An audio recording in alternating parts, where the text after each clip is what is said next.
শরীয়তপুর জেলার নড়িয়া উপজেলার কার্তিকপুর গ্রামে অবস্থিত একটি ঐতিহাসিক জমিদার বাড়ি, যা স্থানীয়দের কাছে চৌধুরী বাড়ি নামেও বেশ পরিচিত।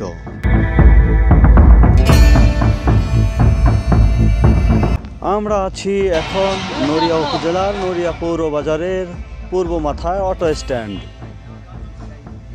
সিদ্ধান্ত নিয়েছি এই অটোতে করেই আমরা ছুটে চলব সেই ঐতিহাসিক কার্তিকপুর জমিদার বাড়িতে। তাই অটোতে উঠে ছুটে চললাম গন্তব্যস্থানের দিকে। নড়িয়া থেকে কার্তিকপুর যাওয়ার মধ্যখানে মোটামুটিভাবে কয়েকটি ছোট ছোট বাজার রয়েছে। তাহার মধ্যে আমরা চলে এলাম চাকদহ বাজার। প্রিয় বন্ধুগণ, এই চাকদহ বাজার থেকে আমরা এখন সোজা পূর্ব দিকে চলে যাব সেই জমিদার বাড়ির দিকে। জমিদার বাড়ির যাওয়ার পথে চাকদহ বাজারের মধ্যখানে আবারও রয়েছে একটি ছোটোখাটো নয়াকান্দি বাজার। তারপরে আবারও চলে এলাম পাটদল বাজার। এই বাজারকে কদমতলা বাজার নামেও বেশ সকলেই চেনে।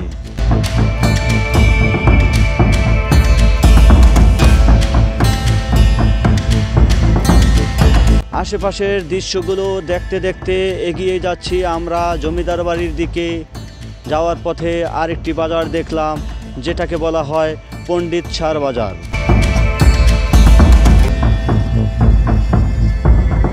পণ্ডিত সার বাজারের এই পণ্ডিত কে ছিল, কার নামে এই পণ্ডিত সার বাজার?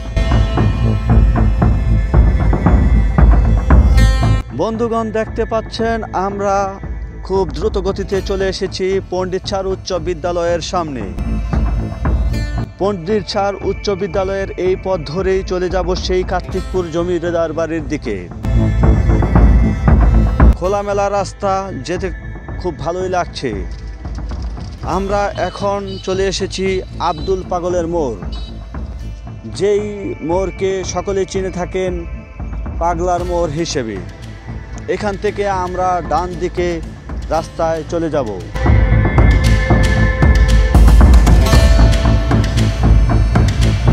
আব্দুল পাগলের মোড় থেকে আমরা আর কিছু দূর এগিয়ে দেখতে পাবো একটি ঐতিহাসিক আরেকটি মেলার জন্য খুব দর্শনীয় স্থান, সেই বাড়ি রাম ঠাকুরের বাড়ির ঘাটা পর্যন্ত আমরা চলে এসেছি প্রিয় দর্শক। অতঃপর আমরা ছুটে চলে এলাম সেই কার্তিকপুর গ্রামে।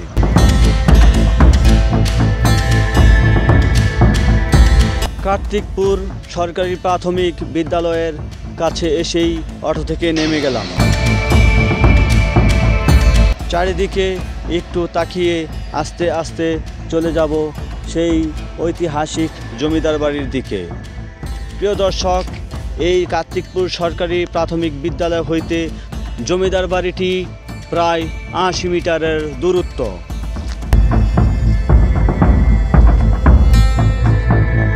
কার্তিকপুর উচ্চ বিদ্যালয়টি স্থাপন করা হয়েছে জমিদার বাড়ির ঘাটায়। এর পেছনেই জমিদার বাড়ি। মূল সড়ক থেকে জমিদার বাড়ির মূল ফটকের দূরত্ব ৮০ মিটার। জমিদার বাড়িতে যাওয়ার মতো এখন আর সুন্দর কোনো রাস্তা নেই। উচ্চ বিদ্যালয়ের মাঠ টপকেই যেতে হয় জমিদার বাড়িতে।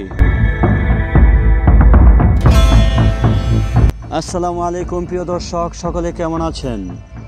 দেখতে পাচ্ছেন প্রিয় দর্শক, আমি এখন দাঁড়িয়ে আছি সেই আমাদের ঐতিহ্যবাহী কার্তিকপুর জমিদার বাড়ির গেটের সামনে। চলুন আস্তে আস্তে আমরা এই জমিদার বাড়ির কিছু অজানা তথ্য জেনে নেই আর ঘুরে ফিরে পুরো বাড়িটি দেখে নেই।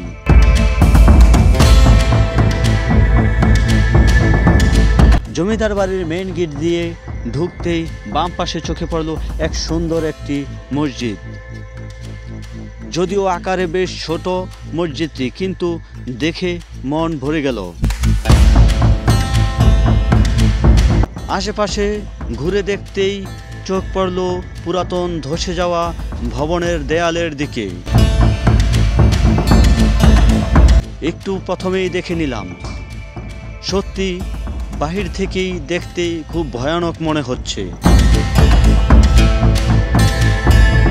জমিদার বাড়িটির মসজিদ ও জমিদার বাড়ির মধ্যখানেই অবস্থিত একটি সুন্দর কবরস্থান, যেখানে এই বাড়ির সকলকেই দাফন করা হয়।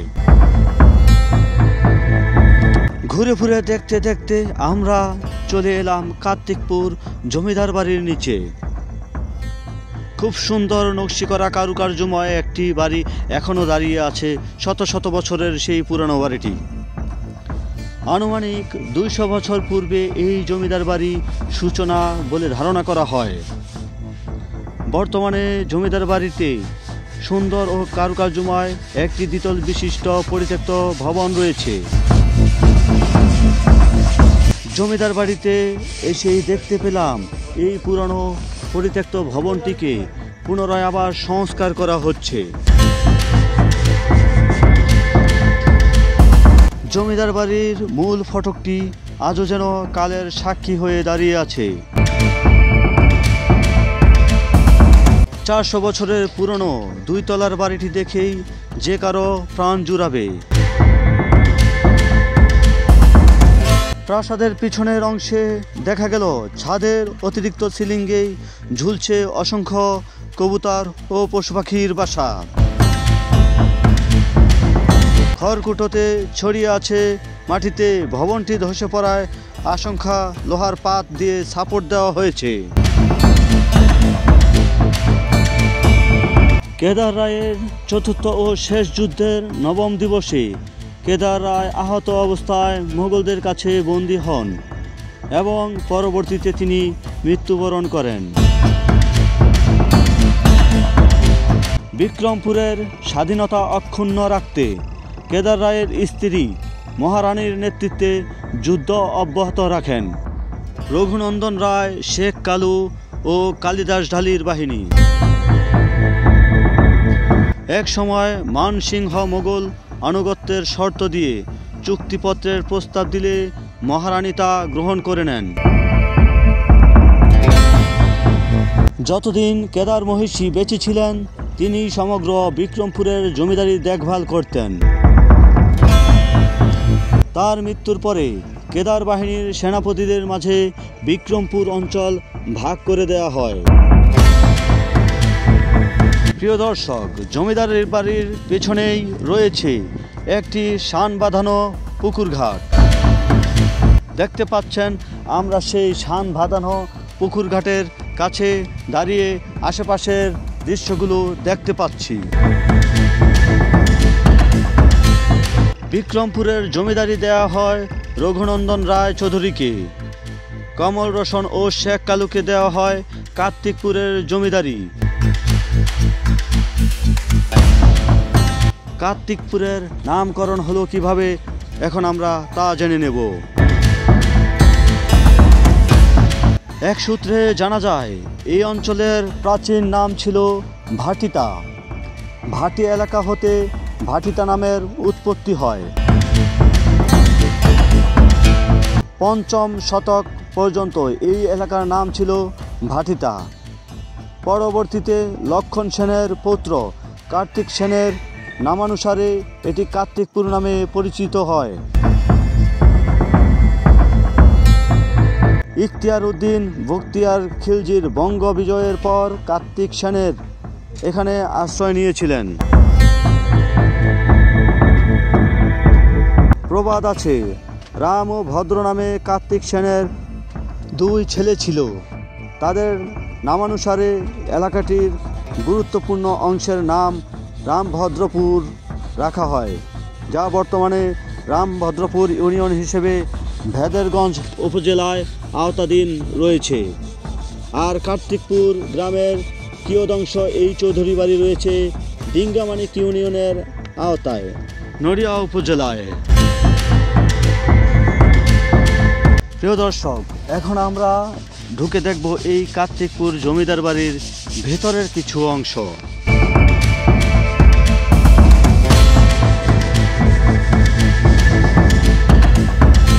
প্রিয় দর্শক, দেখতে পাচ্ছেন আমি এখন দাঁড়িয়ে আছি কার্তিকপুর সেই জমিদার বাড়ির ভিতরের মেঝেতে। কি বলবো বন্ধুগণ, আমি প্রথমে বুঝতে পারিনি যে এই ভবনের ভিতরে এতটাই ফাঁকা অবস্থায়, শূন্য অবস্থায় থাকবে। দেখতে পাচ্ছেন কিছু বাদুড় ছানাও উড়োউড়ি ঘোরাঘুরি করছে।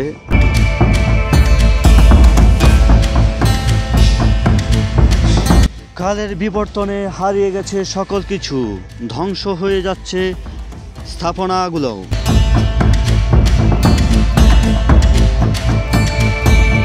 এক সময় যেই বাড়িতে ছিল সব কিছুতেই জমজমাট, আর এখন রয়েছে সেই জমিদার বাড়িতেই শূন্য স্থান। প্রিয় বন্ধুগণ, আমরা এখন জমিদার বাড়ির ভবন থেকে বেরিয়ে গেলাম। প্রাসাদের পিছনেই খালি ভিটে পড়ে রয়েছে, পাকা করা হয়েছিল এখানেও। ভিটেটি দেখলেই বোঝা যায় এখানেও কিছু একটা পরিকল্পনা করা ছিল, সম্ভবত করা হয়নি।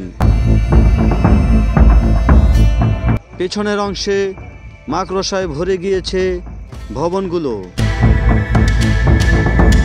দেখতে খুব ভুতুরে বাড়ি মনে হয়।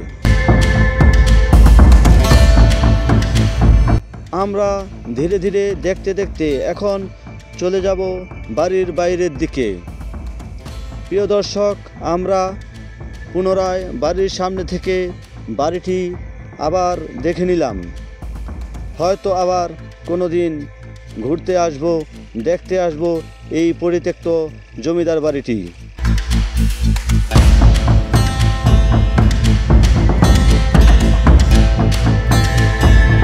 তাই আজ এখান থেকে বিদায় নেওয়ার পালা। তবে সত্যি খুব ভালো লাগলো এই জমিদার বাড়ির ভবনটি দেখে। পুরাতন আর স্থাপনা তেমন কোথাও দেখা যায় না। এ বন্ধুগণ, আমরা ঘুরে ফুরে দেখলাম এই আমাদের কার্তিকপুর জমিদার বাড়ি। আজ আর এখানে সময় দিতে পারছি না বন্ধুগণ, এখনই আমরা চলে যাব। সকলেই ভালো থাকবেন, আর এই কার্তিকপুর জমিদার বাড়িটি সকলেই দেখতে আসবেন। আল্লাহ হাফেজ।